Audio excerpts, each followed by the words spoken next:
Welcome to Chapter 4 of Genetics, where our focus with this module is going to be on the idea of single gene inheritance. And as we begin the chapter, we're going to discuss the characteristics of a single gene disease. We're going to define it, but we will discuss the four characteristics. What are they, and how do we as geneticists study single gene diseases? We're then going to return to Gregor Mendel's research on pea plants in a bit more detail before moving on to the study of the different types of inheritance patterns, or we call them modes of inheritance, for some simple genetic disorders. This chapter, we're going to introduce modes of inheritance in two forms, and we'll certainly see more of this in weeks to come or modules to come. But for this particular chapter, we're going to look at autosomal dominant disorders and autosomal recessive disorders. We'll look at other modes of inheritance coming up. So know that, there are other forms of inheritance, but this chapter, chapter 4, because we're looking at single gene disorders, we're going to consider autosomal recessive and autosomal dominant disorders. From there, we are going to revisit or maybe review some of the most common genetic terminology we'll need as we move forward and discuss inheritance patterns. So we're going to do a quick review on that. Some of the terms we've already discussed, which I'll review again. Some of this will be new language for you, or maybe we're going to add to a definition. Just consider the terminology section a review and a building on the foundation we set up from the start. We're then going to jump off into a discussion on Punnett squares. We're going to consider monohybrid crosses, dihybrid crosses. In Chapter 4, we'll also consider test crosses. Not listed here are the reciprocal crosses, which we will also consider. Then we'll look at how monohybrid crosses help support the foundation of Mendel's laws of segregation. So I mentioned last chapter there were a few laws that Mendel proposed. One of those was the law of segregation. The other is the law of independent assortment. Those are the two major laws that stand today. And then we're going to look at pedigree analysis before we conclude with a section on probability and statistics. One last thing I want to point out, as we look at Punnett squares, monohybrid crosses, pedigree analyses, there are multiple ways by which we can consider the same information when looking at single gene inheritance patterns. So keep that in mind. What I like to do when I write notes on things like this, I will have a separate sheet that might discuss monohybrid crosses, a sheet that discusses dihybrid crosses, something that looks at pedigree analyses, as well as keeping our autosomal recessive and autosomal dominant traits, and like what are some of those characteristics of those inheritance patterns, keeping separate areas and notes for each of those topics so that when you go to take your exam, you have quick ability to scan back to the material you need to refer to in order to just refresh yourself on those individual topics. All right, so let's go ahead and get started with single gene disease. What is it? I want to talk generally about it first. These diseases, disorders maybe, are among the most well understood genetic disorders given their very straightforward inheritance patterns. This chapter, we're going to see that they're inherited either as a recessive or dominant in terms of autosomal diseases. Later on, we'll see that we will look at X-linked diseases that also have a single gene inheritance pattern.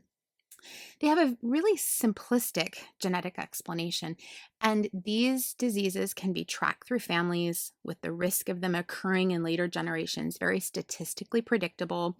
Mendel studied single gene inheritance patterns as he was looking at his peas, even though we certainly aren't looking at diseases in his 7 traits, but we will return back to some of his examples in order to understand these inheritance patterns. So although this is a human genetics class, we're certainly going to rely on some of our earliest studies because the majority of single gene diseases are rare. Statistics report that they impact only about 1% of our total human population.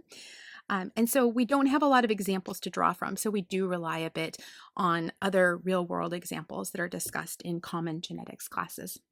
And so, what is there other than these single gene diseases? What makes up the bulk of the remainder? If we saw 1% as single gene diseases, what's the rest? often we're going to see multiple genes interact together. We call that polygenic, that idea resulting in a particular phenotype. We might also see both genes when we move into chapter 7, chapter 8 of the textbook. We're going to see multiple genes as well as environment playing an impact on whether or not a disease develops. But this chapter, again, single gene diseases, it's an easy way to begin our study of genes. We look at single genes, the diseases they cause, and it's going to provide us a foundation moving forward through the term as we then encounter more complicated inheritance patterns. So there are 4 characteristics of single gene disease. First, in families, probability can be deduced by knowing how the affected person is related to other family members. And so we will look at not only Punnett squares, but we're also going to look at pedigree analyses. Second, tests can be used to predict the risk of developing symptoms. It's often as simple as a blood test or an epithelial cheek swab test. Some of those tests are done potentially we see during pregnancy. We have certain tests that are run to determine risk for a child born. So that's characteristic number 2. Tests easily help us determine whether or not we will develop symptoms. Third, single gene diseases are often common in some population or populations as compared to others. And I think a good for instance with this, if we look at sickle cell disease, it's an autosomal recessive blood disorder. And there is a gene mutation associated with the production of hemoglobin, which we find on our red blood cells. And there's that mutation creates some abnormal hemoglobin, and that is going to change the shape of our red blood cells. We actually see these sickle-shaped red blood cells, and that causes a bunch of problems for individuals who have sickle cell disease. Pulling in various statistics when we look at the American population, and I've pulled from all over, and so just know that this may not be a worldwide statistic, but in the United States, somewhere between 1 in 300 to 1 in 500 babies of African descent are born with sickle cell disease. 1 in 16,000 babies of Hispanic descent are born with sickle cell disease. 1 in 58,000 babies of Caucasian descent are born with sickle cell disease. So we have some substantially different numbers when we look at different populations. If you're wondering why people of African descent are more apt to have carry the mutation involved in this hemoglobin gene, we actually have to look back at natural selection. While having sickle cell disease can certainly be life-threatening, being a carrier for the disease can protect individuals. And they actually protect individuals against malarial infection, which is a mosquito-generated disease found in large parts of Africa.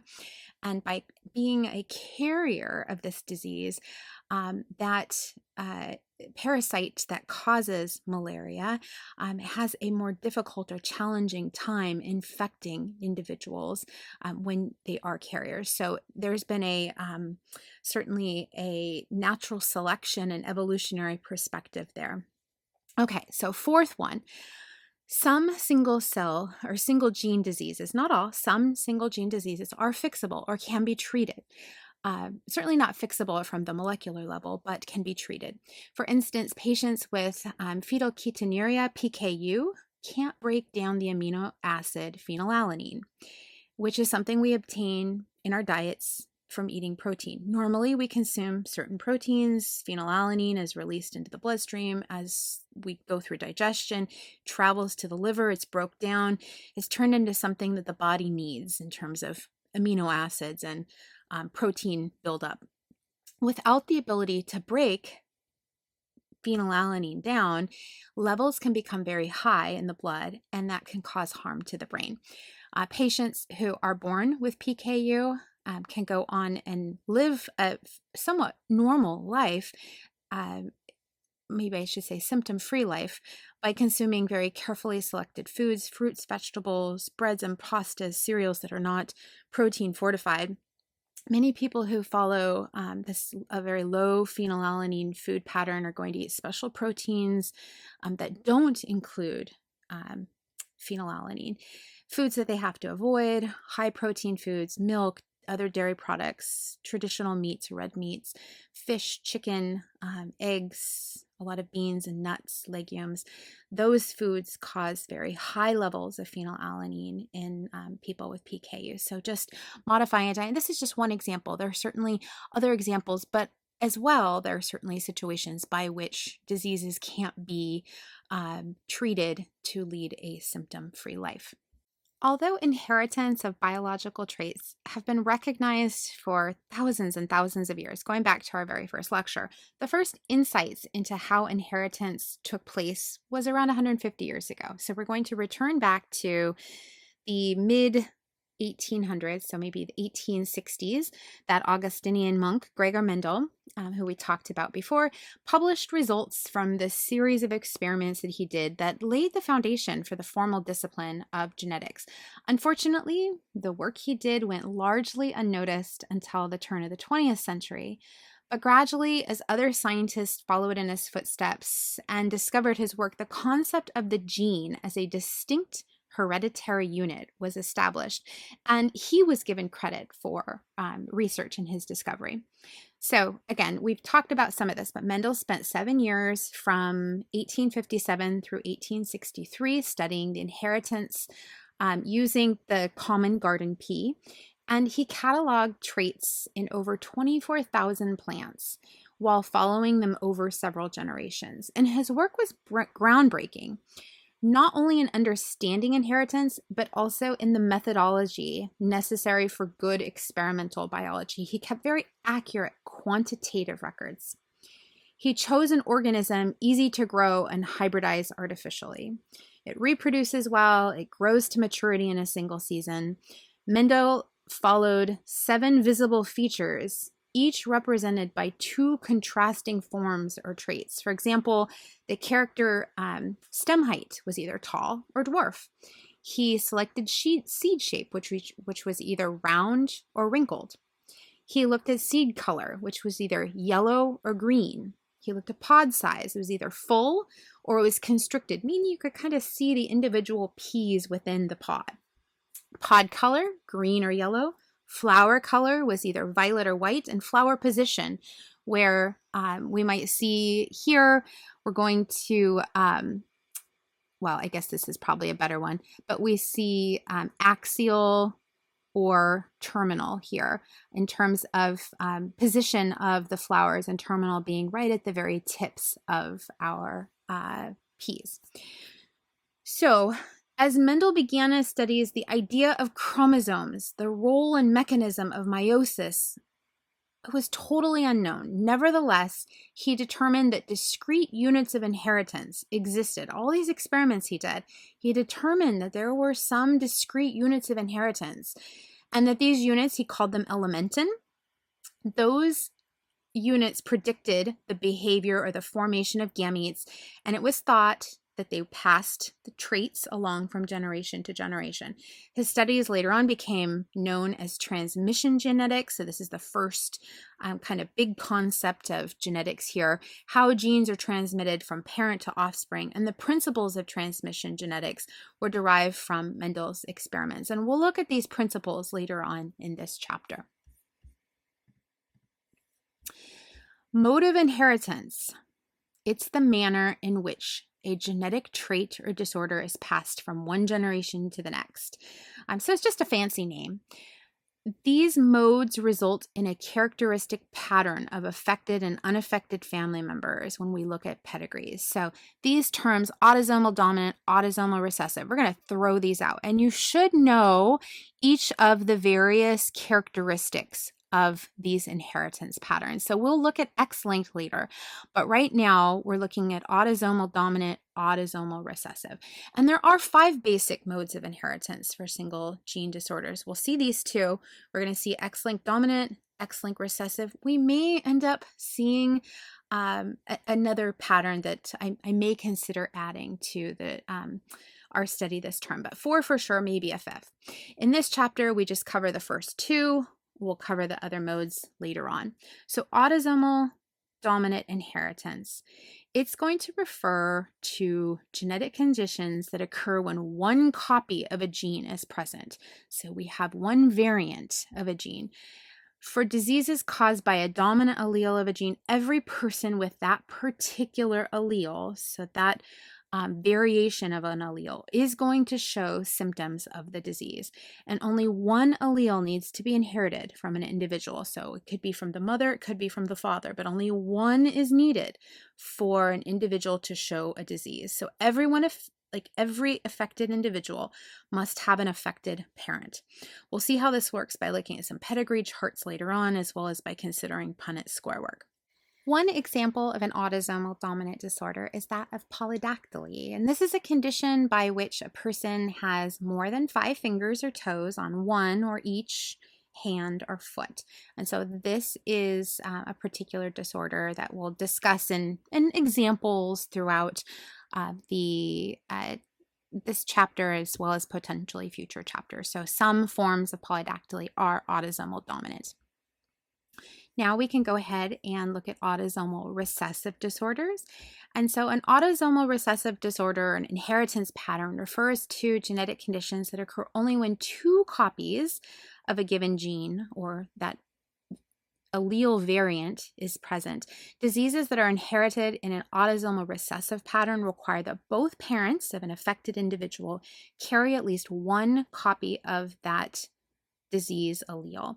Compared to pedigrees of dominant traits, autosomal recessive traits tend to show fewer affected individuals, are more likely to skip generations. And we're going to see how that works by looking at some pedigree charts later on, as well as considering Punnett square work and really seeing how this inheritance pattern unfolds. An example of an autosomal recessive disorder is that of cystic fibrosis. And this is a genetic condition that affects or impacts a protein in the body, a channel protein that helps pump some ions across a membrane.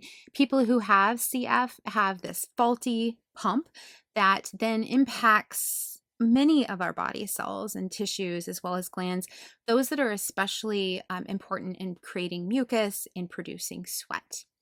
Now, before we go into the actual study of the mechanisms of genetics, looking at monohybrid crosses and test crosses, I want to be sure you understand some language and terminology up to date. Things that we introduced back in chapter 1, but now we are starting to see a different or a more broad picture of genetics, and I want to make sure we're speaking the same language.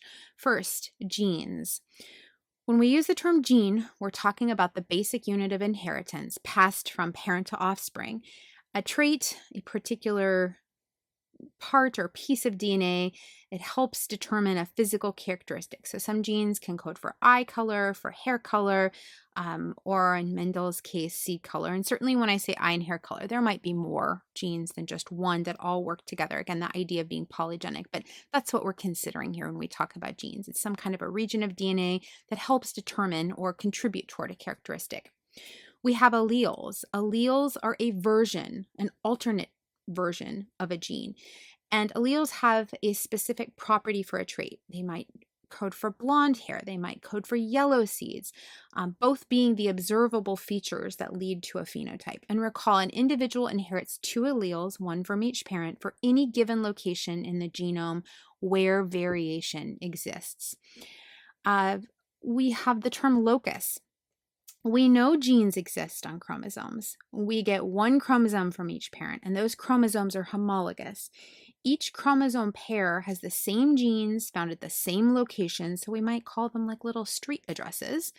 But the chromosomes may not contain the same alleles. So we have a locus, which is a location, and at that location, there's a gene of which multiple different types of alleles could be present. So here, if we were in this locus right here, if we're talking about seed shape, then the gene for seed shape is found in the same position or locus, and this allele could code for yellow seed color, or maybe again, seed shape. I said seed shape. So it could be for a smooth seed, or it could be for a wrinkled seed. And so that's what we're looking at here. Our next review of terminology, genotype and phenotype. Genotype is an organism's entire set of alleles or genes. It's the sum total of an organism's genetic information. Phenotype is the physical manifestation of an organism's genotype. It includes the observable features of an organism. And recall from chapter 1, I mentioned that an organism's phenotype is not only the outcome of gene expression, but also the result of interactions with the environment. And that in that case, it could be internal environment, what's happening inside of our body. It can be external environment. Environment external can be nutrition. It can be a variety of other scenarios. So keep that in mind when we talk about phenotype. An example where we compare genotype and phenotype. I'm going to give an example of my own. My father's eye color was hazel. My mother's eye color is brown. And assuming they gave me an allele, and this certainly is not how easy it works in our body, but assuming they gave me an allele for each of their eye colors, again, dad hazel, mother brown, that is assuming I received hazel allele from father, brown allele from my mother, my genotype would then be hazel and brown. And my phenotype is the physical manifestation of those two alleles. In this case, my eye color is hazel. The DNA I received from my father, that is the allele, that hazel allele, won out over the allele I received from my mother. Her brown, like that brown-eyed allele, is hidden. And so this brings up a good question. Why do I have hazel eyes and not brown eyes? And to answer that, we need to look at some additional terminology. So given I have two alleles, hazel and brown, introducing some new terminology, homozygote, heterozygote, and then we'll talk about dominant and recessive. So what is a homozygote? A homozygote is an individual that has two of the same alleles for a given gene. So I'm not a homozygote. I mean, in this theoretical, very simplistic example, I have hazel and brown. Again, this is not exactly how eye color works, but I have hazel and brown, hazel from dad, brown from mom. I am not a homozygote. If I was brown and brown, or if I was hazel and hazel, then I would have two of the same alleles for a given gene. I am, in fact, a heterozygote in this theoretical or simplistic example. I have two different alleles for a given gene. I have a brown and I have hazel. In the eye color example, again, very simplistic or simplified representation. The information dictates that my genotype is that of a hazel allele from my dad, which we might denote in this case H for hazel, and then a brown allele from my mom, which we denote a lowercase h. Now we're going to start talking about how we label alleles. If I have two alleles that are different, that means I'm a heterozygote for that given gene. Now, if my eye color, or if my genotype included hazel or brown, then I would be a homozygote for that allele for the respective eye color. And if I was hazel, I would have maybe a capital H here and a capital H here. If I was brown, maybe I'd have a lower h and a lower h here. So that's how that piece of things works. If I have two different alleles, this brings up another concept as well. Why did hazel eye color win out over brown eye color?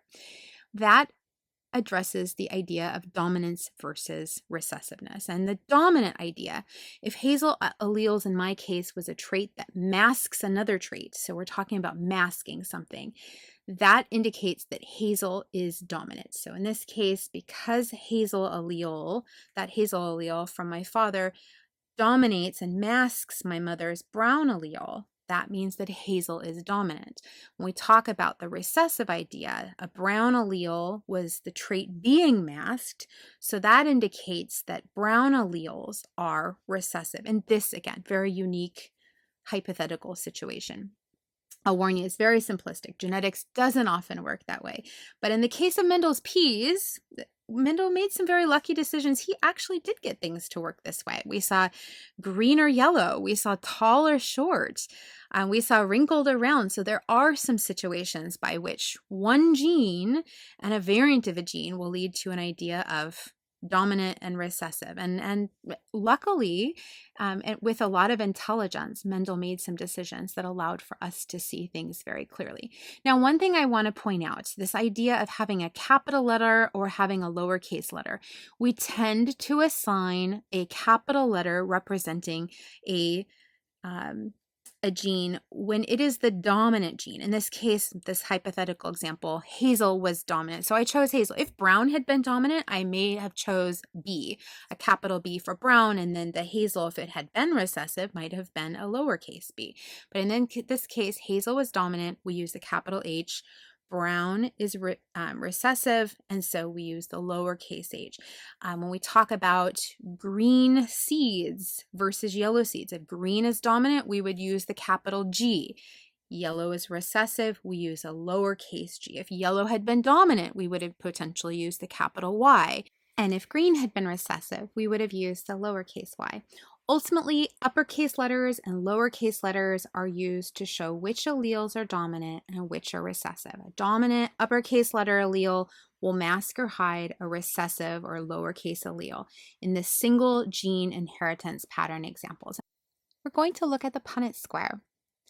A Punnett square is a representation. It simply illustrates how two alleles combine as we create offspring. And recall, we inherit our DNA from our parents such that one chromosome and all the alleles on that chromosome come from our mom, and the other chromosome and all the alleles on that chromosome come from our father for each of our 23 chromosomes.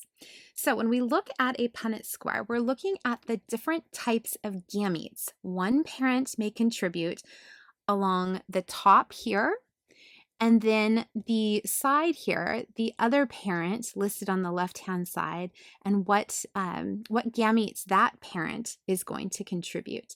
Each compartment, so we're then going to have 4 compartments, 1, 2, 3, 4, are going to represent a genotype that results when given gametes that correspond to a given compartment joined together. In this case, with 4 individual squares, we're considering the inheritance of one individual trait. So we're looking at one gene. We might see bigger Punnett squares, and we will. We'll look at bigger Punnett squares if we consider multiple trait inheritance patterns. And again, we won't look at that yet. But ultimately, parent 1, this is a particular allele, maybe say for height. And T is tall, capital T is tall, and lowercase t is short. And parent 1 has an allele for tall and an allele for short, big T, little t. Parent 2, the same way. Parent 2 is tall, has a one allele contributing toward tallness, and one allele with a lower t is for something certainly more short. Both parents are heterozygotes, meaning they don't have 2 big T's or 2 little t's. They are heterozygotes, they're not homozygotes. And so when we go through gametogenesis, or that process of forming gametes, we're going to see that parent 1 will either contribute a big T to an offspring or a little t to offspring, and parent 2 will do the same thing, either contribute this allele or this allele. And so we just have this ability using this Punnett square to map out what particular genotypes, and then we can also look at the phenotypes, but what particular genotypes could result from the mating or pairing up of parent 1 and parent 2. Now, if parent 1 contributed a big T and parent 2 did the same, we have big T. This would be a homozygote that carries this tall allele, and so it would be tall. We'd say that it's a true breeding tall offspring. Here we see that parent 1 contributes a small t. We see that here, and parent 2 contributes a big T. So we have big T, little t. This is a heterozygote. We see nearly the same thing here, except now we have parent 1 contributing the big T, parent 2 contributing a small t, and so we have big T, little t. And then here's the situation over here in the bottom right, where parent 1 and parent 2 are both contributing small t's. So similar to this, we're looking at a homozygote, but in this case, when we see the small t, this has to do with some characteristic that's short. So it could be height is short, or it could be, if we're looking at a plant, it's short. But we have 2 homozygotes, homozygous dominant, homozygous recessive, as well as 2 heterozygotes that are carrying one allele of each, but are tall because the capital T for that tall characteristic or phenotype is dominant. And so when we look at the genotypic ratio, we're just looking at genes. So we have an individual here that's big T, which is different than the individuals here, which is big T, little t, which is different than here, which is little t. And so we end up having this genotypic ratio that we say 1 big T to 2 big T, little t's. We have 2 here to 1 little t, little t. So we say a genotypic ratio of 1 to 2 to 1. And this is very common when we have individuals that are heterozygotes for a given condition breeding together. We can also look at phenotypic ratio. So the phenotypic ratio, we're looking at the phenotype. We're not looking at the genotype. The genotype is 1 to 2 to 1. But now if we said that big T was dominant to little t, now we're going to see 3 individuals that have the big T. And so all 3 of these individuals, despite one being a homozygote versus the other 2 being heterozygotes, we are going to see that they all share the same phenotype. In this case, they're all tall, whereas this one is short. So we have a 3 to 1 phenotypic ratio, where we're going to see 3 dominant phenotypes, 3 tall to 1 short. So we might say 3 to 1, or we could say 3/4 to 1/4. Oftentimes we see 3 to 1, but there will be calculations where you're going to need to know that that 3 to 1 really means 3/4, 1, 2, 3 of 4, versus 1/4 here. And again, this is the idea where we have taken an individual parent who is a heterozygote for a given condition, bred it to parent 2, which is also a heterozygote. And we're looking at what results in parent 1 could contribute this or could contribute this because parent 1 has 2 alleles on a given chromosome because they've inherited one set of alleles from their mom, one set from their father, etc. Mendel began his studies by taking true breeding plants. And so what is a true breeding plant? This is simply a plant that is a homozygote. In this case, when we're looking here at tall versus short, TT equals tall, TT equals short. And so what he did is he took a TT parent and crossed it by a TT parent. Big T, little t, little t. The first step in plant breeding was his parental generation. We call this the P1 generation, parental generation. This is our parental generation. Again, sometimes we just abbreviate this P or P1.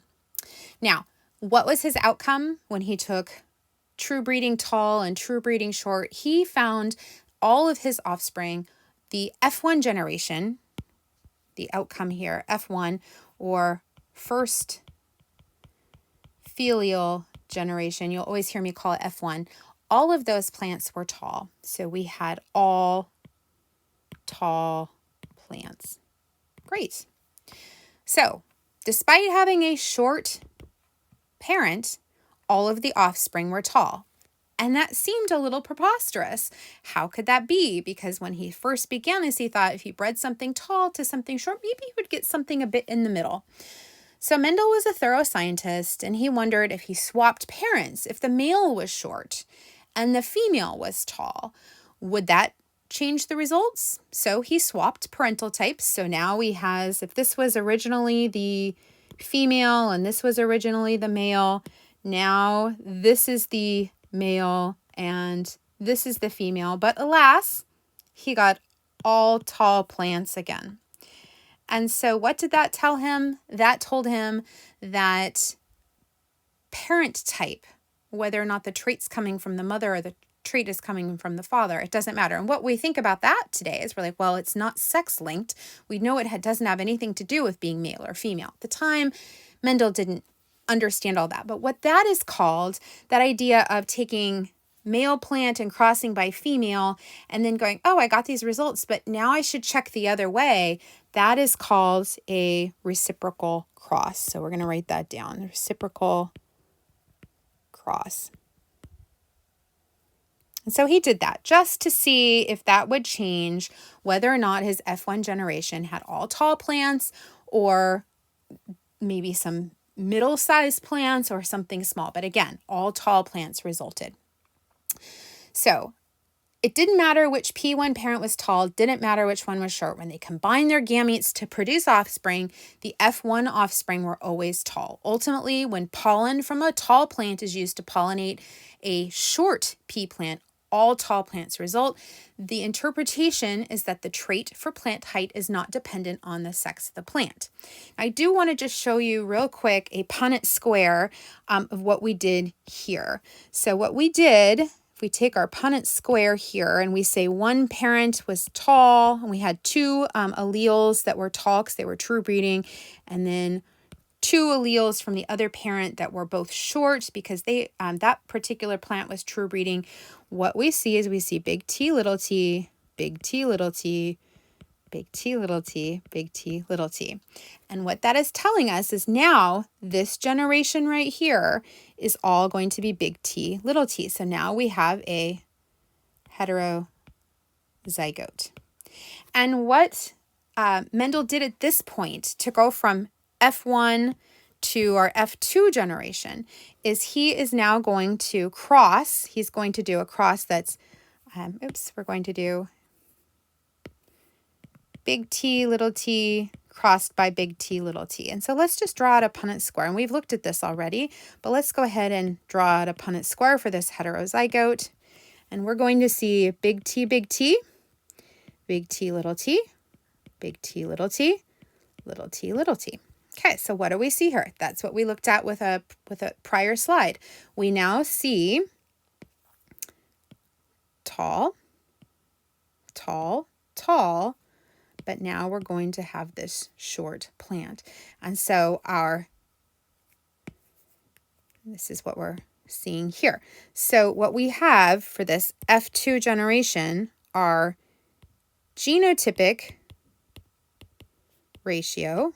And you can remember from last slide, we are going to have 1 TT to 2 big T little t's to 1 big T. 1 little t, little t. And we have a phenotypic ratio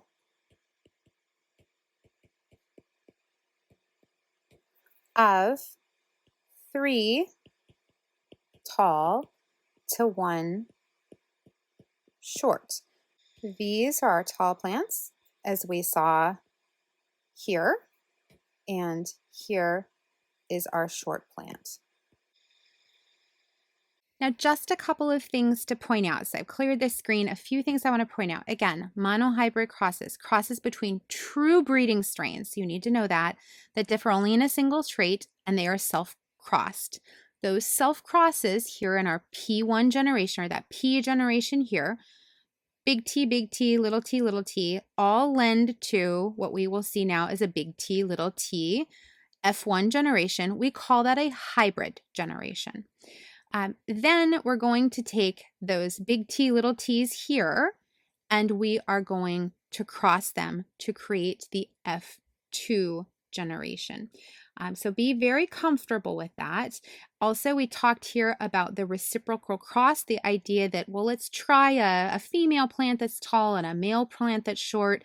We got a certain result. Let's go ahead and try the male plant that's tall and the female plant that's short and see if we get the same result. So that's the idea of the reciprocal cross.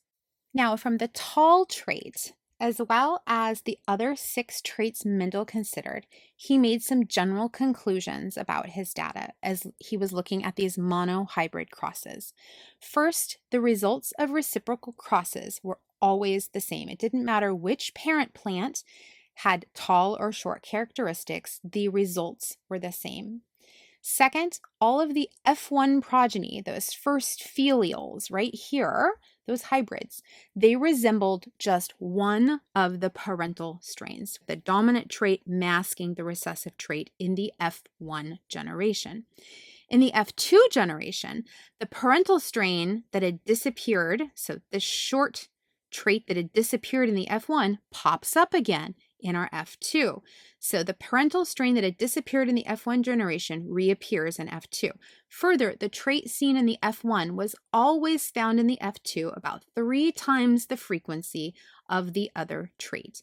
So we have this very typical monohybrid cross situation by which reciprocal cross always led to the same situation here where we lost one of the traits, but then it pops up again in our F2s by which we have 3 times or roughly 3 times as many of the one trait that kind of passes along this way as compared to what we lost and then what reappears.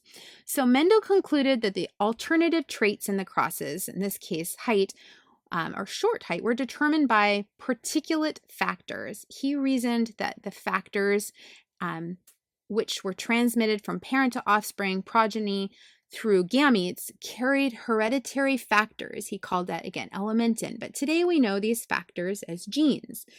Mendel further reasoned that true breeding strains of peas must contain a pair of identical factors. The true breeding strains contain a pair of identical factors. In this case, it's the same allele. Since the F2 exhibited both traits while the F1 exhibited only one of the traits, then each of the F1 individuals must contain both factors. Even though that factor has disappeared here visually, it pops up again. So we know that it must be here somewhere. In other words, crossing two different true breeding strains brings together the F1 and brings together in the F1 one factor from each strain. So yes, we only see something here that looks tall, but we know that this short allele needs to be here.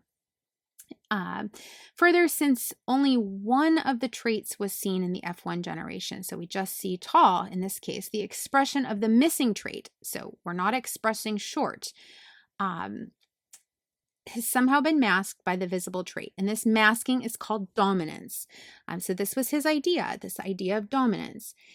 For the tall crossed by short example, all the F1s were tall. Thus, the allele for tall height is masking or is considered dominant to the allele for short height. Conversely, short plants are recessive to tall plants because the factor for short plants is masked. Similar conclusions were made based on the data Mendel collected for all 6 other pairs of traits he studied. Now, it's very common in genetics to not know the genotype when we know the phenotype. And in this situation here, we have a P1 or a parental that we don't know what the genotype is. We know the phenotype, we know it's tall, but is it tall because it has big T, where we're a homozygote? Or are we tall as a heterozygote? There is a way to figure that out. We do what's called a test cross. A test cross is a common test used to determine the genotype in an organism by performing this cross of an individual that expresses the dominant phenotype here. So this is what we're seeing, expressing the dominant phenotype. And we're going to cross it with a homozygous recessive individual in order to determine the genotype of the unknown individual. In this case, we know this is short, and the only way you can be short is if you have small t for the alleles associated with the height gene. So now we can do a test cross to determine what this is. And so let's just draw. I mean, we have Punnett squares, but let's go ahead and draw this out and calculate it out. So let's assume we have our short plant here, and the first possibility where we have big T, and then we'll do a second one where we know our short plant, but we have big T, little t, creating this tall phenotype and tall phenotype here. Now, when we calculate these out, we will get big T, little t, big T, little t, big T, little t, big T, little t. So all of the offspring will be what? Tall or short. They will be tall. We have everyone is big T, little t. In this case, here on the right, we see big T, little t, big T, little t. We see little t, little t, little t, little t. And so what we have here, half of the offspring are going to be tall, and half of the offspring are short. So a test cross is the opportunity to determine what the genotype is. So we don't know genotype when we use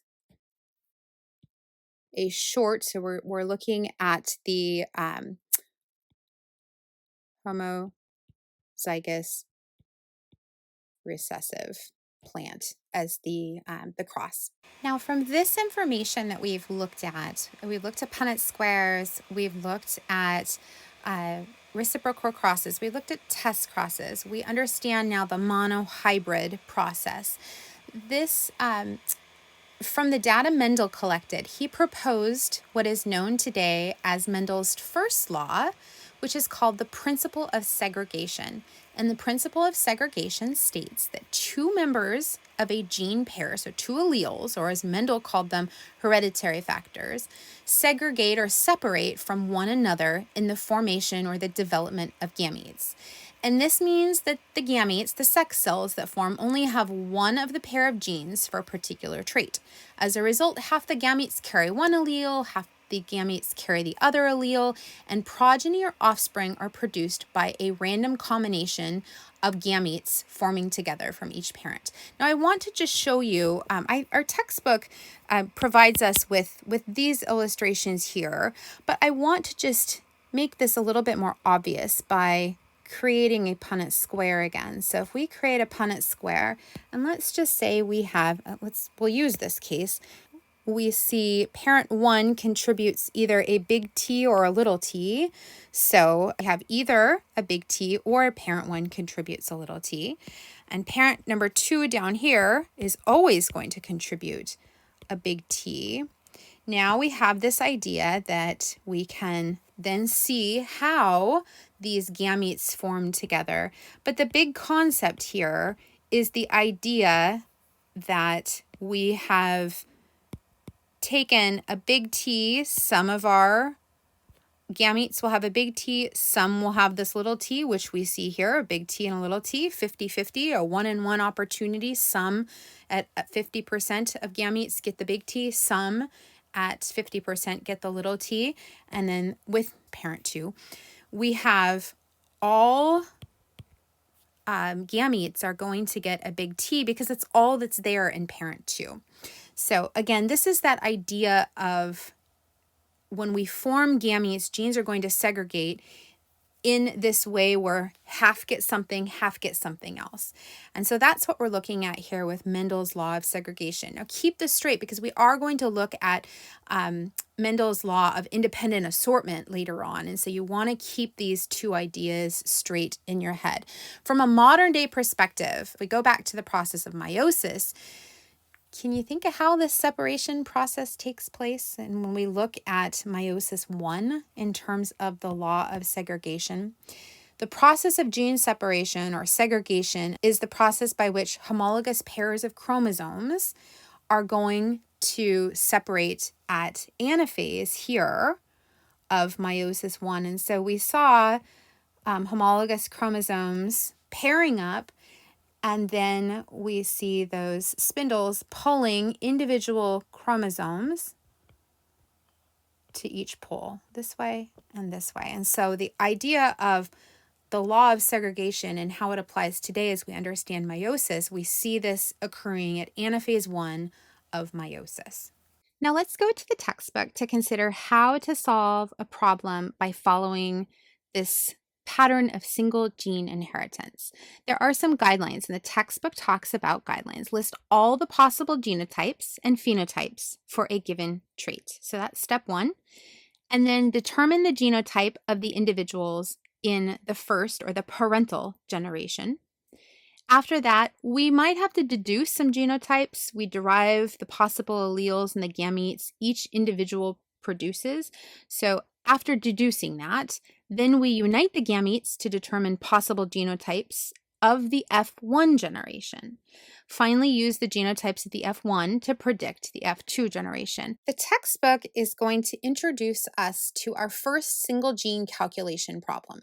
The problem states that Wendy has beautiful curls, so I'm going to circle curls. Husband Rick has straight hair. Wendy's father had curly hair. It doesn't matter that he's bald now. And Wendy's mother has straight hair. What is the probability that Wendy and Rick's child will have straight hair? So we're looking for straight hair. The first thing we do, according to our guidelines for solving single gene calculation problems, is we should go ahead and look at all the possible genotypes and phenotypes for a given trait. Now, we can say that big C equals curly and small c equals straight. So that's the first thing we can write down. Let's actually look at Wendy's parents' phenotypes to determine their genotype. And again, Wendy's dad had curly hair, mom had straight hair. Wendy has curly hair herself. And this gives us an idea that curly hair, of course, is dominant. So we've let the C equal curly, let the small c equal straight. But we can imagine that if Wendy's mom has straight hair, Wendy had to have inherited her big C for curly hair for that genotype from her dad, while inheriting a straight hair gene from her mom. Since her mom had straight hair, we know that there is an allele somewhere. We know that there is an allele somewhere for straight hair. So let's say this is Wendy's parents. So we'll call this the P1 generation or the parental generation. We know that Wendy's mom, because she's straight hair, she has a lowercase c. And we don't know for sure what Wendy's dad has, but we know that he has a capital C because he had curly hair. We don't know what the second allele is, but we can say with certainty that in order for Wendy to have inherited this curly haired trait, the dad had to have contributed the big C while a mom contributed a small c. So that's telling us that Wendy is a heterozygote, big C, little c. Now, Wendy's husband is straight hair, Rick. So he's small c, small c. We say Wendy is big C, little c. So now we can do a test cross for that. And so we have it right here, but let's just go ahead and say Wendy is up here, and we go capital C, lowercase c, and Wendy's husband, little c, little c. And so we see big C, little c, little c, little c, big C, little c, little c, little c. And so if we look at this genotypic ratio, we are going to see that half of the offspring will be big C, little c, which is curly, and half of the offspring will be little c, which represents straight hair. Now, that is going to answer the question to us, what is the probability that Wendy and Rick's child will have straight hair? Well, here we're saying it's a 50% chance a child will be CC, little lowercase c, having straight hair. One thing you might ask, how do I know and why isn't it important that we know what's happening here? And I'm not saying it's not important, but if this were a small c, then what we would have been left with if Wendy's father was big C, little c, Wendy then, we see this C. There could have been a 50% opportunity. Wendy was little c. But even under a situation, I'm going to erase these real quick, where Wendy's father was big C, the best that's going to happen is, again, then all of the offspring would be heterozygotes for this dominant disorder. And so we know for certain there was no way Wendy could have been big C. So I hope that helps you. That's problem number 1.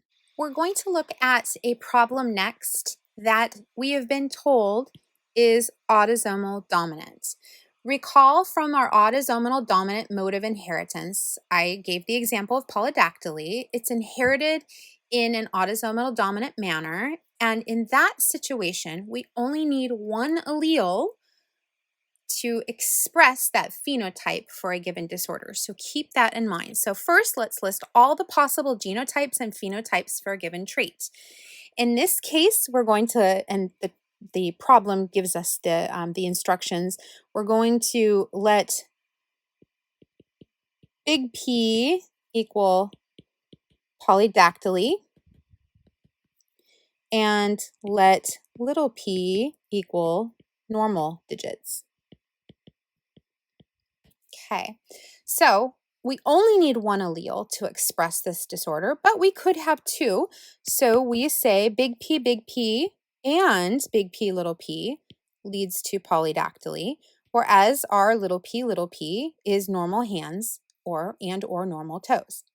Next, let's figure out the genotypes of the individuals in our first generation. We actually can look at Jane's parents. Jane's parents, mother had polydactyly, father did not. So mother could have been big P, or big P, little p. It's pretty unusual to be homozygous dominant in this case, but it's possible. Father did not, so we know that that's little p, little p. Not too concerned about that because if mother had donated, if mother was big P, mother donates a big P, period. Mother is little p or big P, little p, mother's going to donate the big P, period. And that's it. And that's why we know that Jane has polydactyly. Jane's father would have donated the allele for the normal digits. So Jane is going to be big P, little p. Now, Jane has polydactyly, husband John does not. So that means John's genotype is going to be little p, little p. So now we have a situation by which mother is big P, father, little p, and we need to look at what the probability is that their children will have polydactyly. So we just do our normal Punnett square. We can say big P, little p, little p, little p, big P, little p, little p, little p. So in this situation, we're going to have two scenarios by which we have polydactyly and two situations by which we have normal digits. And so in this case, if we answer the question, what is the probability that Jane and John's children will have polydactyly for every child born? We have a 50% chance of polydactyly, that big P, little p scenario, and 50% chance of having healthy digits. In this case, small p, small p. And that's what we see here. So genotypic ratio, which is what we were asking, is 1:1, and phenotypic is also 1:1 because we see this scenario here versus this scenario. And because when we're looking at autosomal dominant disorders, only one allele is needed to have the condition, that changes how we look at phenotypic ratios. So that's problem 2, and now we'll move on to problem number 3. For problem number 3, we're going to look at an autosomal recessive disorder. Recall from our talk about that autosomal recessive mode of inheritance, I said that the disease cystic fibrosis is a human condition that follows this inheritance pattern. So let's consider a problem as follows. Felicia and Lee are both carriers of a gene for cystic fibrosis.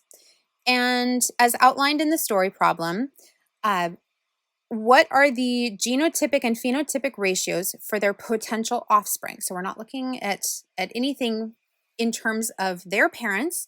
We both know that they carry the gene, so we know that they're both heterozygotes. So that's giving us all the information we need there to list possible genotypes. So again, we know because they both carry, we know if we let C equal the allele for CF and let lowercase c equals healthy gene, we can say Felicia is going to be capital C, lowercase c, and Lee is also going to be capital C, lowercase c. And so we're going to look for the genotypic and phenotypic ratios for their offspring. So this is just simply a matter of doing a test cross. But let's go ahead and list out all the potential genotypes. So we could say big C is someone who has cystic fibrosis. Big C is someone who's a carrier. And little c is someone who's healthy. And we know this. We know big C is needed because we have autosomal recessive trait for CF, and that means we need to inherit 2 copies of a mutant allele in order to have the disease.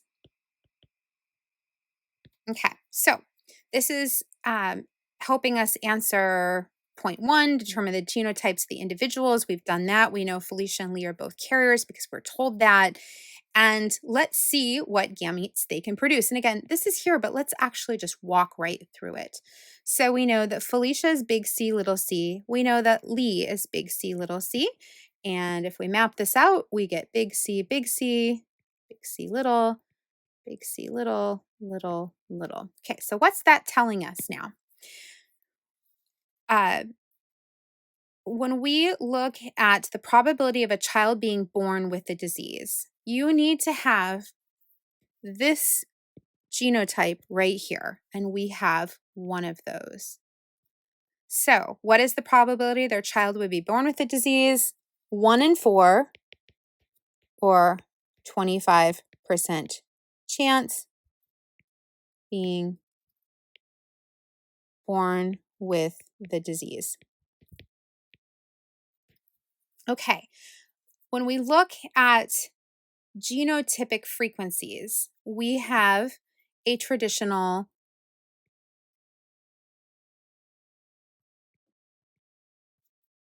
situation here. Genotype, we have, so I'm going to write in genotypic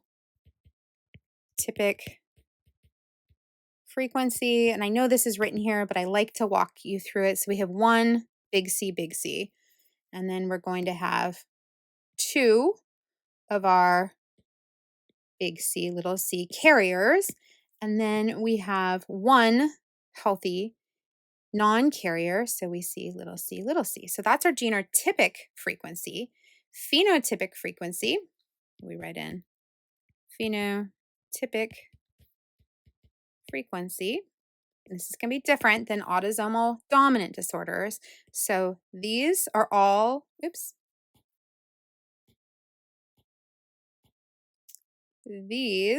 are going to be the phenotypically normal individuals, and this is going to be our individual who has the disorder. So we say we have 3 normal to 1 CF. Okay, so how do you feel about that? Do you feel comfortable with this? If you don't, reach out to me and we can go through some problems together. Now we've seen 2 types of mutations and how we calculate those. We've looked at autosomal dominant mutations, autosomal recessive mutations. These 2 mutation types often are referred to as either a gain of function mutation or a loss of function mutation. Gain of function mutations are typically called gain of function because they're a mutation that produces a protein that offers an increase in some kind of activity, or they're acquiring some kind of new activity in the body. They help acquire some new kind of activity in the body. In contrast, a loss of function mutation, this type of mutation is typically described as having a loss of function because these type of mutations produce a protein that has no activity or has some kind of a reduced activity. So as you come across autosomal mutations in homework questions or study guides, ask yourself, are symptoms of a disease pointing toward a loss of function or gain of function? This may help guide you as you consider the answer to the various questions you're presented. In the experiments we've described so far, we've been concerned with successive generations of progeny from parents that differed in just one single trait, such as looking at tall plants versus short plants, or maybe we could have been considering purple flowers versus white flowers. Each of these cases, we saw that there's a segregation of a pair of alleles determining that trait. So one gamete's going to get one allele, one gamete will get another allele. Scientists, including Mendel, also carried out experiments that track more than one trait. We're going to look at tracking two traits simultaneously. In this case, we look at what's called a dihybrid cross. In the case of Mendel, he just wanted to determine whether the traits would be inherited together or whether they would be inherited independently of one another. And so a dihybrid cross, we're looking first of all at a parental generation where we have two true breeding strains. So this would be potentially, and again, two true breeding strains that differ in two given traits. So it might be tall versus short, and it could be purple flowers versus white flowers. So those two true breeding strains, the parental strain, will create an F1. The F1, those are the hybrids. So those hybrids are then going to go ahead and be crossed to create an F2 generation. And that's what a dihybrid cross is really the F1s that are hybrids being crossed to create the F2, which is the results of a dihybrid cross. So let's go ahead and look at that now. The textbook example indicates Mendel looked at seed shape, which was either round or wrinkled. We're going to use an R gene where R, capital R, is round, and that's dominant to wrinkled, which we will see as lowercase. So let's go ahead and say seed shape, R equals round, and R equals wrinkled. And this is dominant. And then he looked at seed color, which was either yellow or green. And the capital Y gene is going to be our yellow dominant gene to green, which will be lowercase y. So we will say then seed color, capital Y equals yellow, and then Y is green, or maybe I should actually do this real quick. And I should put this in like this. Okay, so now we have our two different traits we're considering. And this should be dominant, and this is recessive. He took true breeding round yellow seeds and he crossed them with true breeding wrinkled green seeds. So if we have true breeding, and this is going to be our P generation, P is going to be round and yellow. So they're true breeding, round and yellow, crossed by wrinkled and green. So we're going to go R, R, Y, Y, like that. So we are looking for our F1 generation. You're thinking, okay, how do I figure this out? Well, the easy thing that we do at this stage, and we're going to find that there's certainly easier ways to do it than this once we talk about probability and statistics. But for the moment, we will take a situation like R, Y, Y, and we can create our own gametes, and we see them right here. We know that all that this parent as a homozygote dominant is going to do is create a gamete there and a gamete there. So our first one is going to be RY, and this is number 2 would also be RY. And then we're going to do number 3, which is also RY, and number 4, which is RY. And in this case, because it's a homozygote, it's really easy for us to just visualize all of these gametes are going to be capital R, capital Y. And so again, we see that here. We can do the same thing for this parent. If we go R, R, Y, Y, we can go 1, RY, 2, RY, 3, RY, this is 2, this is 3, this is 4, RY. What we're looking for here is creating this. Now we know that our F1 is going to be RR, Y, Y like this. We have a heterozygote that we call the hybrid. To get our F2, now all we need to do is cross our hybrids. So we will see a di, hybrid cross di for two different traits. And again, we're just taking these hybrid crosses here and breeding them together. So the question you might ask at this point is, how do I know what gametes belong here and here? And again, we will see a more statistical way with which to create these later on in the term, but for the moment, this little guy is going to help you. So we're going to have R, R, Y, Y. And so if we go 1, it's going to be an RY, 2, RY, 3, we'll have a R and a capital Y, and then 4, we'll have an R and a lower y. So this is how we're then going to put these gametes here as well as on this side here. And then we just fill in the box just as we've done before. And what Mendel discovered, and these are his actual values, what he discovered is he found 315 plants that expressed his dominant features, both round and yellow, 32 that he saw with both recessive features, wrinkled and green, but then he had two groups here that had round, which was dominant, but green is recessive, or wrinkled, which is recessive, and yellow, which was dominant. And so these components were somewhat unexpected.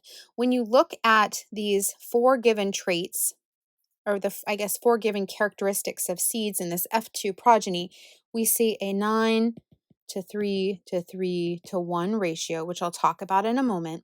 But right at the moment, what you should see is that we have this proportion by which there are a lot of double homozygote dominants and a few homozygote recessives. With this category in here, we have 2 by which we see, we have a dominant trait and we have a recessive trait. And so we see this 9 to 3 to 3 to 1 ratio. And this is going to represent what you expect, the expected hybrid cross phenotypic ratio. And what we're going to see this term is that these numbers may be slightly skewed because of other interactions with other genes or the environment. But at the moment, what you should see is a 9 to 3 to 3 to 1 ratio. For those of you who don't know how to calculate this 9 to 3 to 3 to 1 ratio, let me show you how that's done. So we are going to calculate all of our progeny, take a total of all of our progeny. In this case, there are 556 progeny, so 556. And we see here that there are 16 possible options. So we're going to divide this by 16. And so 556 divided by 16 is roughly, I'll put an approximate 35. It's actually 34.75, but we're going to use 35 for now. Now, to calculate our ratios, we'll take 315 of our round yellow and divide by 35. We will take 108 of our round green and divide by 35 to get a ratio. We're going to take 101 out of our 35 to get a ratio, and then 32 of our wrinkled green over 35. And what we should get, so 315 divided by 35 is 9. We're going to get some numbers that are close to 3s here. So 108 divided by 35 is actually 3.08, which is really close to 3. We have 101 divided by 35, which is 2.89, which is also really close to 3. And then this last one will be a little under 1. We're going to be at 0.91. And so this is actually really close to our 9 to 3 to 3 to 1 uh, phenotypic ratio. So this is what I would expect you to be able to do if I gave you F2 results and I asked you to calculate a ratio and how close are we to a 9 to 3 to 3 to 1, you should be able to do this. One last thing we can do as we're looking at this dihybrid cross and these two traits or characteristics, we can go ahead and look at the traits individually in order to determine whether or not we're following Mendel's rules generally. So if we were to look at seed shape by itself, round versus wrinkled, remember seed shape R equals round for dominant and lowercase r equals wrinkled for recessive. If we take all of the rounds, so here are our rounds, 315 plus 108, we get 423. And then we take all of the wrinkled, 101 plus 32 is 133. This ends up being an approximate 3 to 1 ratio, I should say phenotypic. So if we were to break these two traits into their individual components, we would see our respective 3 to 1 ratio. And we see that exact same thing when we are looking at seed color. So if we take yellow, in this case, we have to look here for yellow and yellow. So 315 plus 101 gives us 416. And then we take our greens, which are 108 and 32. We again see an approximate 3 to 1 ratio for phenotype. So this is just a way to do a spot check and make sure that how we are seeing these traits individually also pairs up with how we see this in this bigger dihybrid cross when the traits are being considered together. From the data Mendel collected as he studied two traits in this dihybrid cross, he proposed what is known today as Mendel's second law, called the law of independent assortment, which states that for two genes on two different chromosomes, in this case we considered seed shape and seed color, the inheritance of one gene does not influence the chance of inheriting the other gene in the formation of our gametes, our reproductive cells. The two genes are said to independently sort. So we had Mendel's first law of segregation, and now we see second law of independent assortment. Make sure you understand the difference between these. We'll move forward and look at pedigree analysis now. So we looked at Punnett squares as a way to figure things out. Now we can look at pedigree analyses to understand just general information about family members. And when we consider Mendel's work, we know based on his research that he reported on more than 20,000 plants. It's pretty phenomenal when you think about it. He had the ability to set conditions by which he can control matings, as well as he had space for a large number of offspring with each generation he grew. Determining the genetic basis of a given genetic trait, the way Mendel relied on with his pea plants, just isn't possible with humans and in human families. That said, the mode of inheritance of a trait can sometimes be determined by examining these pedigree analyses or pedigree charts. So we certainly don't have the number of progeny that when we look at plants as Mendel did as compared to family members within a tree or within a pedigree. But we still can use, and I will still say the pedigree analysis is still helpful, showing the phenotype of different individuals. And let's just go ahead and look at what some of these things mean, and we will look at different pedigrees as we move forward. So first of all, females are represented by circles, males by squares. We can use diamonds here when the sex of an individual is unknown or it really doesn't matter. Deceased members have a slash through them, either this way, or you might say when we have a stillbirth, there might be an SB underneath them representing stillbirth. Miscarriage is indicated by a triangle. Persons with a phenotype of interest are indicated by colored or shaded symbols. So these are some ideas of what we're considering here when we have some shading. For recessive alleles, heterozygote carriers are sometimes depicted with half-filled symbols. And for those who have a condition, we tend to see that their entire shape is being filled in.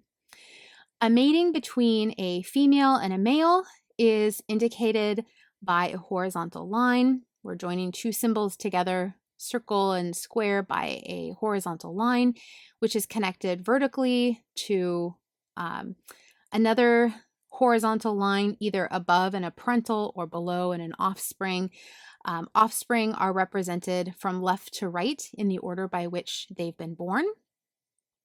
Parents closely related by blood, we tend to see indicated with this double horizontal line, which certainly isn't as frequent or common now, but when we look at charts from centuries ago, we might, and even beyond that, we would certainly see parents more closely related.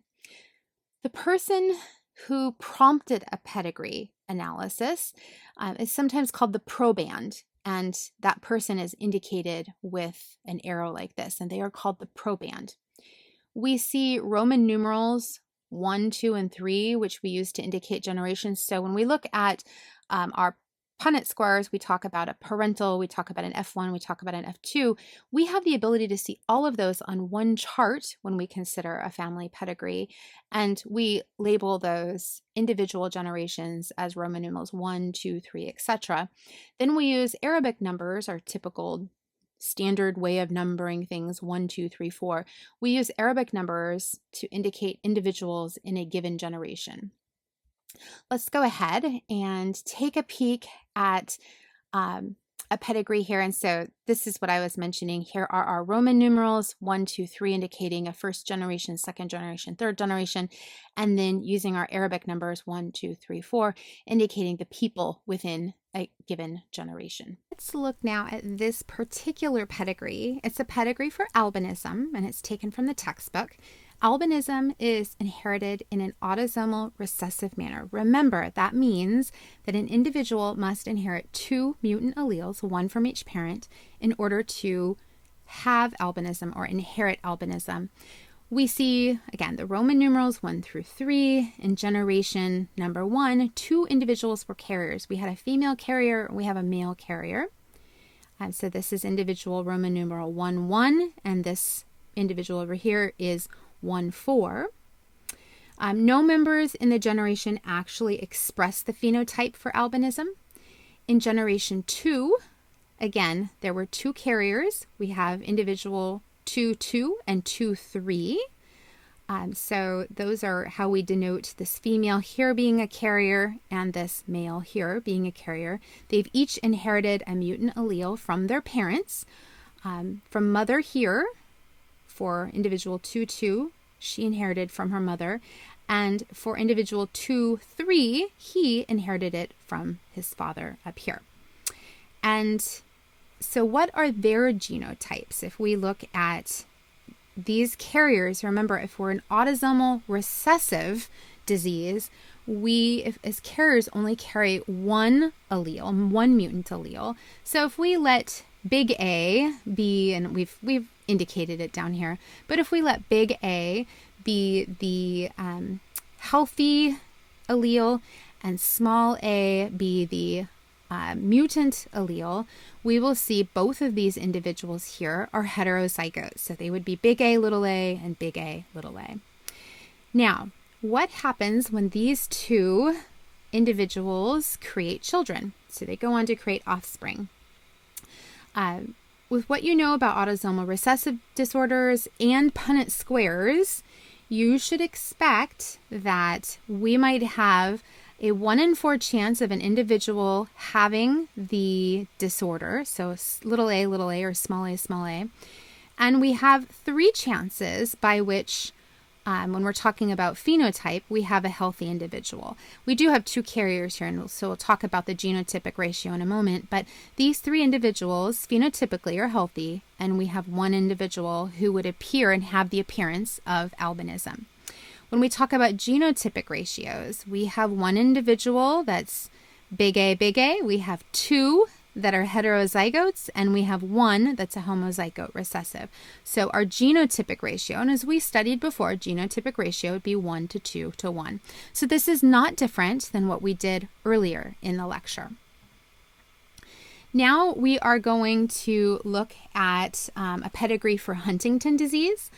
Huntington disease is inherited in an autosomal dominant manner. So that means that an individual only needs to inherit 1 mutant allele in order to inherit Huntington disease. The allele may come from mom or from dad, but the only way to have the disease is if an individual inherits a mutant allele. So here in this situation, we see this particular female has Huntington disease.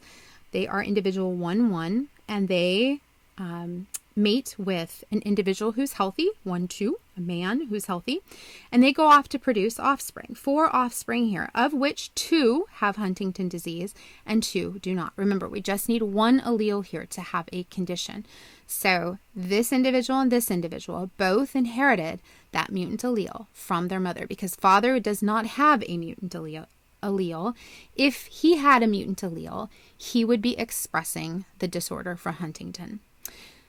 Okay, so let's go ahead and just take a peek at this Punnett square, and we're going to assume that the individual that has the disorder is someone who just has 1, not both alleles. Like, certainly could have 2 alleles that are mutant, but we're going to assume 1. It's very unusual to see 2 people are coming together with the disease to create children. So we're going to let H equal Huntington and let little h equal healthy. Now this is different than what we've considered for our autosomal recessive. And often cases in autosomal dominant, what geneticists do is indicate with a capital H the allele that causes the disorder, using that as the capital letter, and then the lowercase letter is the healthy allele. So this is a little different than what we considered before. And if you choose to do it the other way, I don't care. Just make sure you know which combination of alleles join together to create a healthy individual versus which combination of alleles come together to create someone who has the disease. So looking at this pedigree, we see individual 1-1. So this woman here is going to have Huntington's disease. So her genotype is big H, little h, and she mated with a male who is healthy. So he is going to be little h, creating 2 offspring that have Huntington and 2 that are healthy. And then we continue on, and individual 2-2 is going to mate with 2-1, who is healthy, a healthy woman, and they will have 1 offspring that is unhealthy in terms of having the Huntington disorder. We could look down here and consider a Punnett square to help us. This was the mother from 1-1, which is here, and so she was big H, little h, and we see that here. And then father was healthy, and so we see little h, little h. Now, when we calculate the genotypic ratios and phenotypic ratios, genotypic ratio, what are our genotypes going to be for these combinations of gametes and how they form together, or how they come together to create offspring? We will see a 1-to-1 ratio. Here we see 2 healthy individuals with little h, little h. Here we see 2 individuals that have Huntington. So we have genotypic ratio equals 1-to-1. Phenotypic ratio, we are also going to see a 1-to-1 ratio. We have 2 individuals here that have Huntington and 2 that don't. So again, that's just something we see phenotypically, and so that's our 1-to-1 ratio here. And so this gives you an idea of what the autosomal dominant pedigree looks like. Again, I'd say the trick here is just we do tend to let Again, I'm going to let the capital letter equal the diseased or mutant, I should say diseased or mutant allele, and let the lowercase letter equal the healthy allele. If you choose to do this differently, if you're in a genetics class, you're in person, you would just simply write this the other way on your piece of paper for homework and or an exam. We'll finish this chapter with a discussion of probability, one of the basic foundations of statistics. And I'm introducing probability now because the genetics problems we'll be considering moving forward will be made considerably and consistently more easy by relying on basic probability skills in order to solve these problems. And knowing some of you haven't yet taken statistics or maybe taking statistics right now, I'll spend time walking you through some of the basic probability skills and tools you'll need to predict genetic test crosses. Up through now, we've predicted genotype and phenotype using Punnett squares. And don't get me wrong, they're great, especially in laying the foundation for students just like you who are being introduced to terminology and concepts for the very first time. I definitely don't want to put down the Punnett square. They're easy to understand and easy to use, but I think you saw how complicated they can get as we go from looking at one trait when we were considering those monohybrid crosses to looking at two traits when we're considering the dihybrid cross. We quickly jumped from a 4-square Punnett square to a 16-square Punnett square. And if we look at 3 alleles in a trihybrid cross, 3 traits, we need to consider 64 squares. Certainly doable, but out of the scope of what's realistic to work through quickly and efficiently without making mistakes. Punnett squares are great. They just get really confusing really fast, and they're not realistic in real-world genetics. So this is where probability and statistics come in. We use mathematical probability to predict the inheritance of multiple genes in a single cross. So I want to take a few minutes to discuss the basic laws of probability for you. First of all, probability is just a prediction.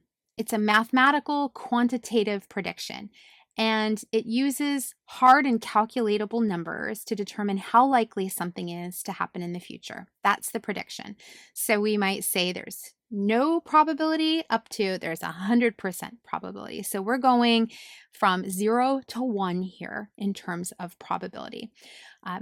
In science sense, probability is the number of times an event happens over or divided by the number of opportunities that event has in which to happen. So how's that for confusing? Let's make it a little simpler. Let's use a real world example. So we flip a coin. What's the total number of opportunities that could happen when you flip a coin? Well, we have 2 opportunities or outcomes. We can have heads or we can have tails. What is the probability of getting a head? Well, if we get a head, that's 1, and we divide that by the total number of opportunities of our outcome, which is 2. So we have the probability of flipping a head on a coin is 1 in 2, or 50%. We can move on to a 6-sided die. And what's the probability of taking a die, rolling it, and getting a 2? Well, how many 2s are on a single die? We have 1, 2. And if we have a 6-sided die, then we have 6 is the total number of opportunities or outcomes. So the probability of rolling a 2 on a die is 1 in 6, or about 17%. Probabilities usually aren't represented as sentences, such as 1 in 2 or 1 in 6, but rather they're represented on the scale of 0, or I guess I should say 1 to 0, or it could be 0 to 1, as a fraction or a decimal. So the probability of tossing a head on a coin, we said was a half, but really it should be 0.5, and the probability of rolling a 2 on a 6-sided die is about 0.17 rounded. If the probability of something is 0, it means the event will never happen, will never occur. The probability that my black cat lives forever, even with his 13 lives, it will never happen. On the other side, the probability of something being 1 means the event will absolutely occur. It will always happen. The probability that my cat will eventually pass away and go to cat heaven, it's 1. Despite his 13 lives, he will ultimately die and go to cat heaven, which is where he'll find all the plastic he ever wanted to chew on, all the computer and phone cords he ever wanted to chew on, all of the cat treats. So the closer to 0 the less likely the chance or probability of something happening. The closer to 1, the better the chance, the more likely or greater the probability that an event will happen. So this is the basis of probability. And we have 3 basic laws that we need to cover now, which I've already introduced the first law to you. The first law of probability is probabilities range from 0 to 1, period. That's it. That's an easy one. The first law of probability says that probabilities, again, 0 to 1, where 0 represents the idea that there's no probability of an event happening, 1 representing that idea that an event will absolutely take place. We are a third of the way through the probability laws. So our second probability law, second law of probability, states that some events are mutually exclusive. Okay, what do we mean by that? What does mutually exclusive mean? Well, it means that when one event occurs, the event taking place automatically invalidates or makes all other events impossible. And the best example to illustrate this concept is, again, going back to that flip of the coin. If I flip a coin and I flip it only once and I flip a head, it's physically impossible for me to also get a tail on that one flip. If I flip a head, I can't also flip a tail on that same flip. Once I get a given outcome, I can't get any other outcome. It's that easy. And so how does the second law of probability come into this? Well, when events are mutually exclusive, we want to look at the sum of probabilities of all the possible events. They are always going to equal 1. This is called the sum rule or the addition rule. And a hint with this is we're always looking for the word or. So let's go ahead and look at this from a coin toss perspective. What's the probability of getting ahead on a coin toss? 1/2 or 0.5. What's the probability of getting a tail on a coin toss? Also 0.5. Are the two events mutually exclusive? Can you get one and get the other at the same time? Nope. Are there any other possibilities? Nope. Thus, the sum of probabilities of all the possible events for flipping a coin will always equal 1. In this case, 1/2 plus 1/2 or 0.5 plus 0.5 equals 1. And we can do it with a die roll too. If we're looking here at our die roll, we can do it, although it's a little messier because it's harder to give us this 1/6 is 0.1666666. We have to round it to 0.17. So it just is a little messier, but we can do it with a die roll. We say the probability of rolling a 1 plus rolling a 2 plus rolling a 3 plus rolling a 4 plus rolling a 5 plus rolling a 6. Adding all those up will give you 1 because they are mutually exclusive events. Again, you want to be looking for the or word. The probability of rolling a 1 or the probability of rolling a 2 or the probability of rolling a 3. Okay, so I think I've worn that out. And we can use the second law to work in reverse. We can use the 6-sided die example and say, what is the probability of rolling anything other than a 2? Well, in that case, we want to take the number 1 and we subtract what the probability is of getting a 2. And so we take 1 and we would just subtract roughly that 0.17, and that gives us roughly 0.83. And so the probability of rolling something other than a 2 is 0.13. Another way to say this, what is the probability you roll a die and you do not get a 2? Well, there are 5 other options available.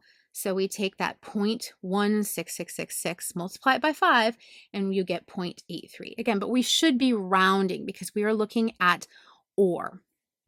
Okay, so I just want to make sure you hear this. The second law of probability is called the sum rule or the addition rule.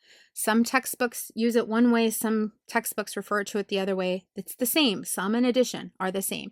It specifically states that the probability of the realization of one or the other of two mutually exclusive possibilities, A or B, is the sum. So now I'm going to pose a genetic question to you. We talked about coins and die. Now, genetics. What does it mean to be mutually exclusive with genetics? What have we talked about up through now in module 3, that covers the idea of a mutually exclusive event? Can you think of something that matches up with the coin flip example? I'll give you a moment. If you came up with a concept or question which of the two alleles a parent gives to a particular offspring, either a big H or a little h, either a big C or a little c, then you clearly have a good understanding of the material presented up through now.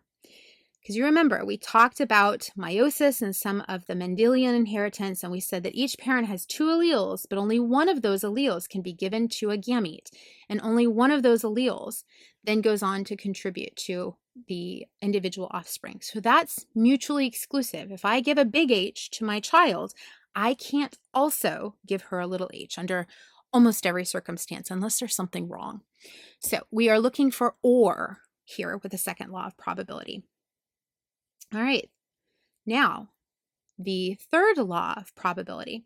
The third law of probability states that the probability of two independent events occurring independently but together is equal to the product of their individual probabilities. That is called the product rule. So we'll create an example. We'll imagine a hat. I think I have a slide on this. I do. Okay, so imagine a hat, 3 hats actually, by which the numbers 0 through 9 have been written on a piece of paper in each hat. We draw a number out of the first hat, and we get a 6. Great. We draw a number out of the second hat, and we get a 4. We draw a number out of the third hat, and we get a 7. So we have 3 numbers, 6, 4, and 7. 6 out of the first one, 4 out of the second one, 7 out of the third one. Each number we draw is an independent event. One draw doesn't impact the outcome of another. We draw the 6, and then when we draw a 4, there's no dependence upon what we drew before or what we'll draw afterward. So what we have in this situation, because we had numbers 0 through 9, that's 10 opportunities, we had a 10% chance or a 0.1 opportunity to draw a 6. So that is 1 in 10 or 1/10 or 0.1. And we see that for each of these here. Again, each of these events were independent of each other, and the product rule states that the probability of the events occurring together is equal to the product of their individual probabilities. In this case, for us to say, what is the probability that we will draw a 6 and then a 4 and then a 7, we would multiply these 3 events because we're using the term and. Again, I'll ask the question, what is the probability that we draw a 6 and then a 4 and then a 7? Here that I've used the words and there. We multiply these together. So that opportunity is 1 over 1,000 or 0.001. All right. So let's go ahead and ask ourselves, when do we use the sum rule versus the product rule? And again, I've just given this, so it's nothing new here.